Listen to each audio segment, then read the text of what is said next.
Mr. President, I come to the floor today having just returned from spending a wonderful week over the 4th of July in Wyoming, visiting with people across the Cowboy State at senior centers, Kiwanis clubs, Rotary clubs, and repeatedly the issue came up of this appointment of Dr. Berwick to head Medicare and Medicaid. My colleague who just left the floor talked about the playbook of delay and obstruction.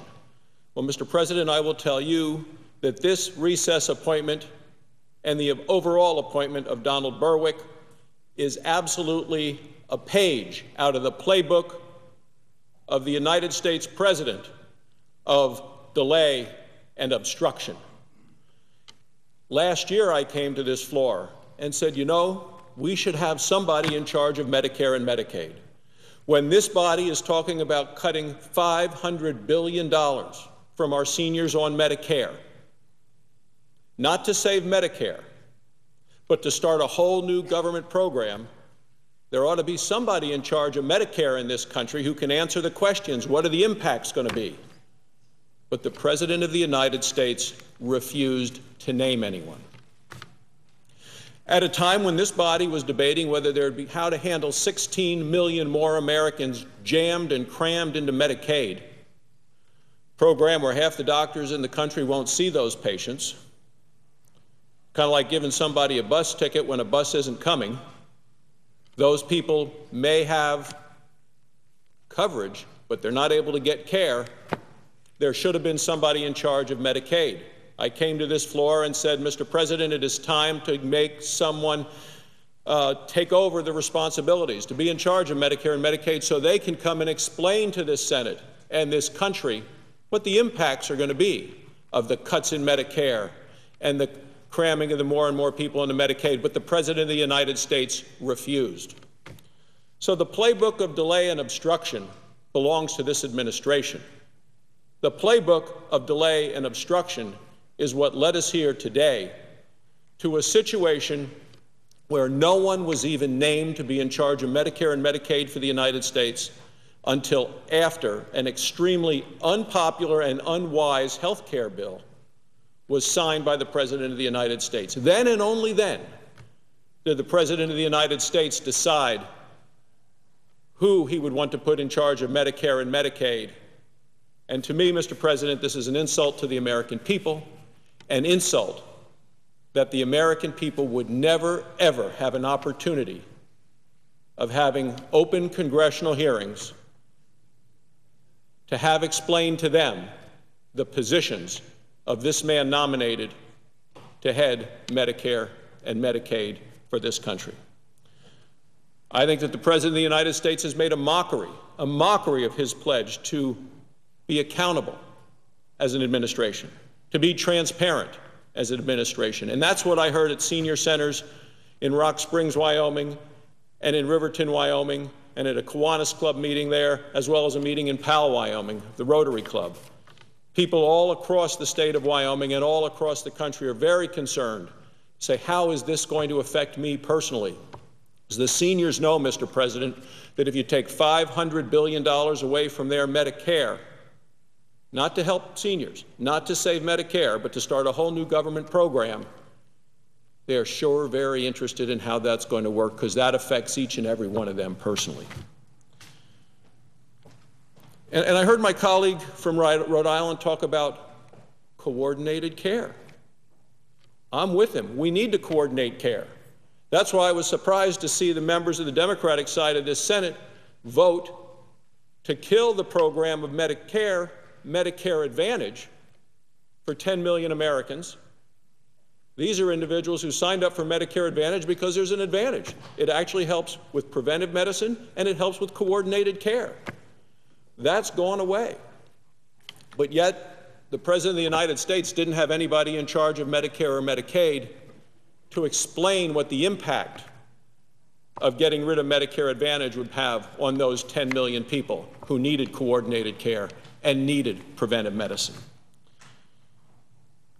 So then, when I hear my colleague from Rhode Island say, if you are against Dr. Berwick, then whose side are you on? I would say, Mr. President, that I'm on the side of the people of Wyoming, the seniors of this country, the people who are seeing $500 billion of Medicare cut from them to start a whole new government program, and they realize it's not going to help them.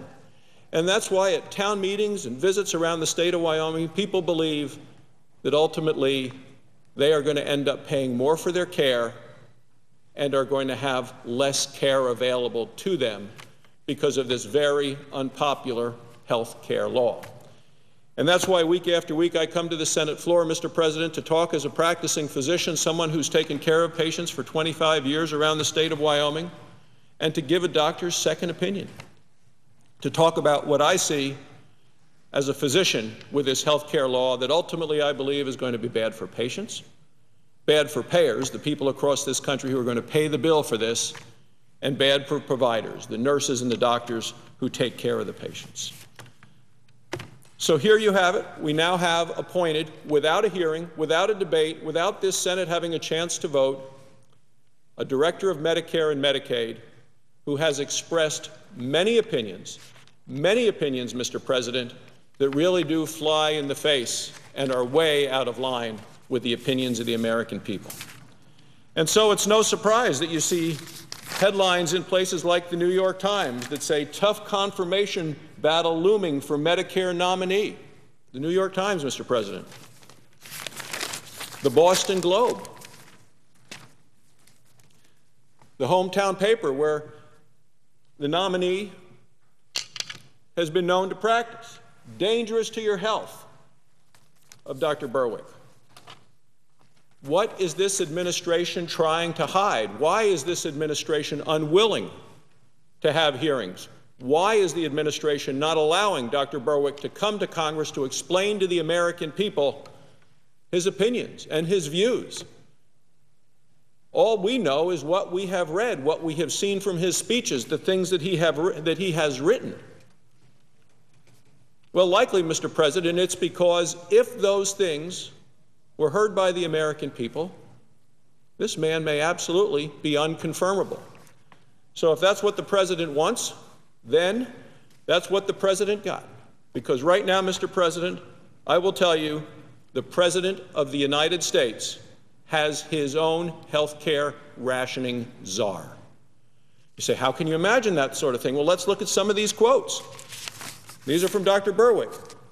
The decision is not whether or not we will ration care. The decision is whether we will ration with our eyes open. Now, this isn't some long ago quote. This is last year, Mr. President. The decision is not whether or not we will ration care. The decision is whether we will ration with our eyes open. This is what he says about the British health care system. He says, I fell in love with the National Health Service. To an American observer, the National Health Service is such a seductress.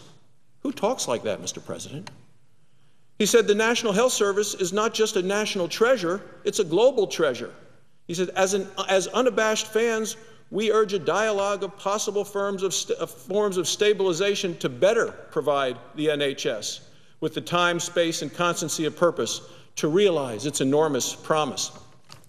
Now, Mr. President, I will tell you as a practicing physician that the rates of cancer survival in the United States are much higher than in Britain. And it's not that our doctors are better, it's that people get care sooner. Early detection, prevention, early treatment, those are the keys to cancer survivability. So what we know is that it's not that the doctors in the United States are better than those in England, it's that the patients in the United States get care where they don't in England. But then again, Dr. Berwick loves the British health care system. He actually says, I am romantic about the National Health Service. I love it. So that's what we have.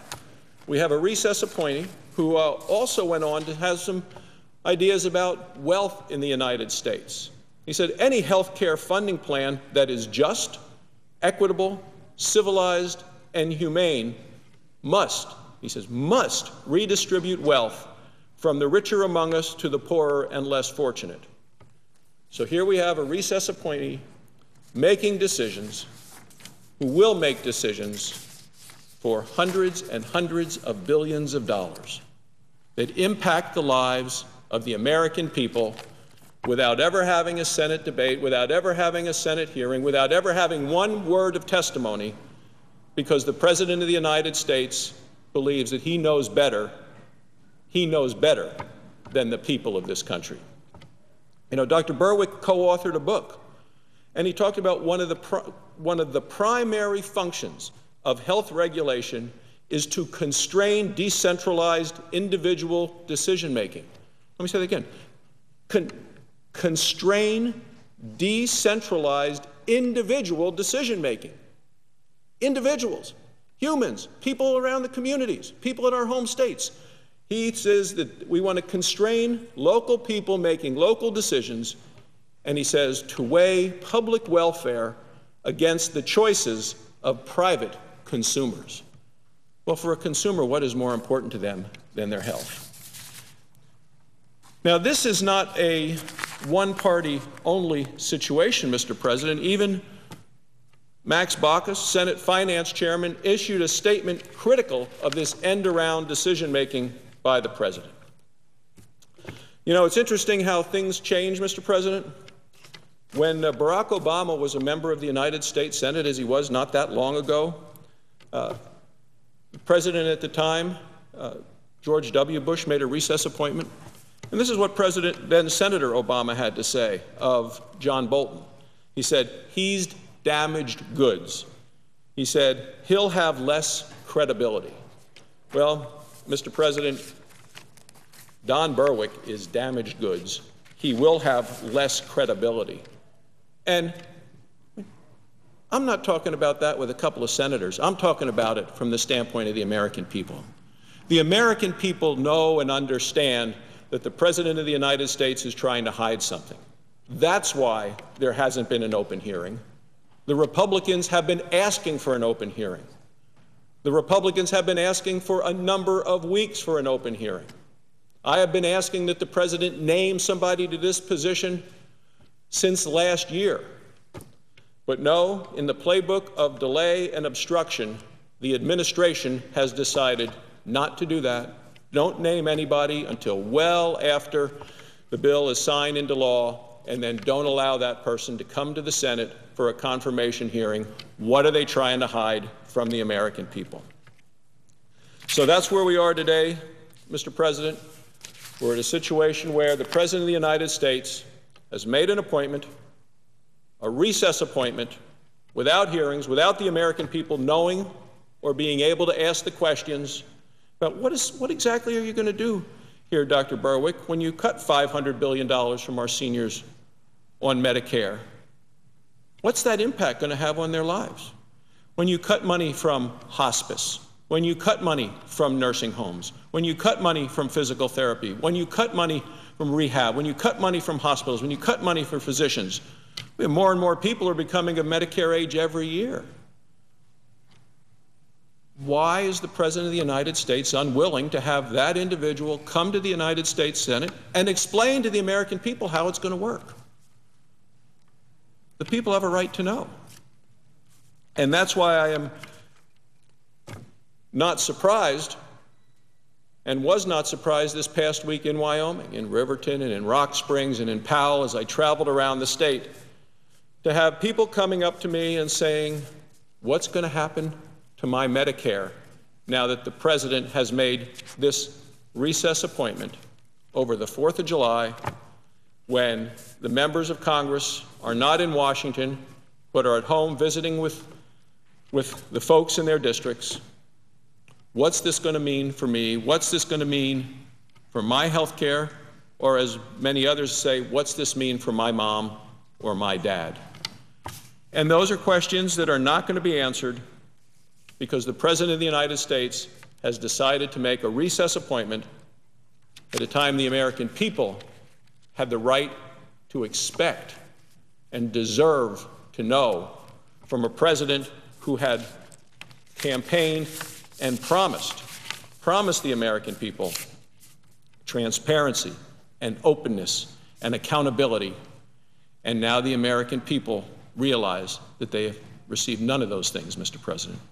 So again, as a physician, I come to the Senate floor and I spent all day Friday at the Wyoming Medical Center visiting with people in Casper, senators around the country, went home and talked to people, many back to where they worked. I went back to where I worked at the hospital, visited with doctors and nurses and patients as well.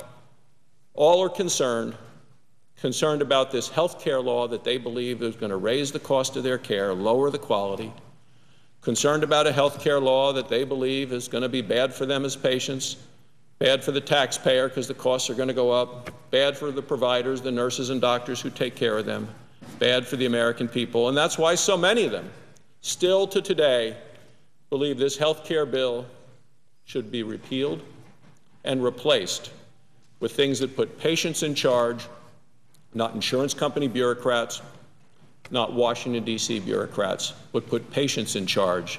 That's what we need in this country, Mr. President. That's the kind of health care that the American people need. That's what they're asking for. And when my colleague says, if you are against Dr. Berwick, then whose side are you on? Mr. President, I'm on the side of the people that I've taken care of all around the state of Wyoming for the last 25 years. Thank you, Mr. President. I yield the floor.